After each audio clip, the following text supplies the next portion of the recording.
ഇവനോട് ബൈ പറഞ്ഞ് നേരെ പോയത് ഗുരുവായൂർക്ക് കേട്ടോ. അത്യാവശ്യം നല്ല തിരക്കുള്ള ദിവസമായിരുന്നു. തൊഴുത് ഇറങ്ങിയതിന് ശേഷം തിരിച്ചു വരുമ്പോൾ ചായവാലയിൽ നിന്ന് ഷവർമയുടെ മീറ്റ് മാത്രമായിട്ട് ഇവർക്ക് മേടിച്ചിട്ടുണ്ടായിരുന്നു കേട്ടോ.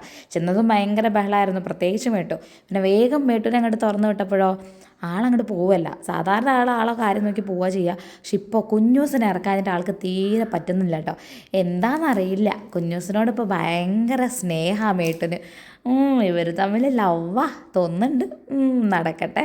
എന്തായാലും നല്ല രസമുണ്ടായിരുന്നു മേട്ട് ഇവളെ വിളിക്കുന്നത് കാണാൻ.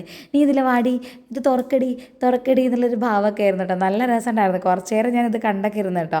അവന് സഹിക്കുന്നില്ല, അവൻ വേറെ എങ്ങോട്ടും പോകുന്നില്ല, അവൾ ഇറക്കാനുള്ള പരിപാടിയില്ല കേട്ടോ.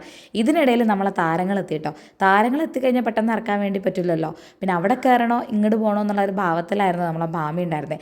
അവസാനം പാൽപ്പായസത്തിൻ്റെ കവറും കൊണ്ട് ആൾ നേരെ വീട്ടിലേക്ക് പോകാൻ തീരുമാനിച്ചു കേട്ടോ. രണ്ടാളും ബൈ ബൈ പറഞ്ഞൊക്കെ പോയി. ഇനിയിപ്പോൾ എന്തായാലും അകത്ത് പോയിട്ട് കുഞ്ഞൂസിനെയും മിട്ടനൊക്കെ ഒന്ന് തുറന്നു വിട്ടിട്ട് ഗൈസ്, പിന്നെ കുറച്ച് പണിയുണ്ട് ബാക്കി.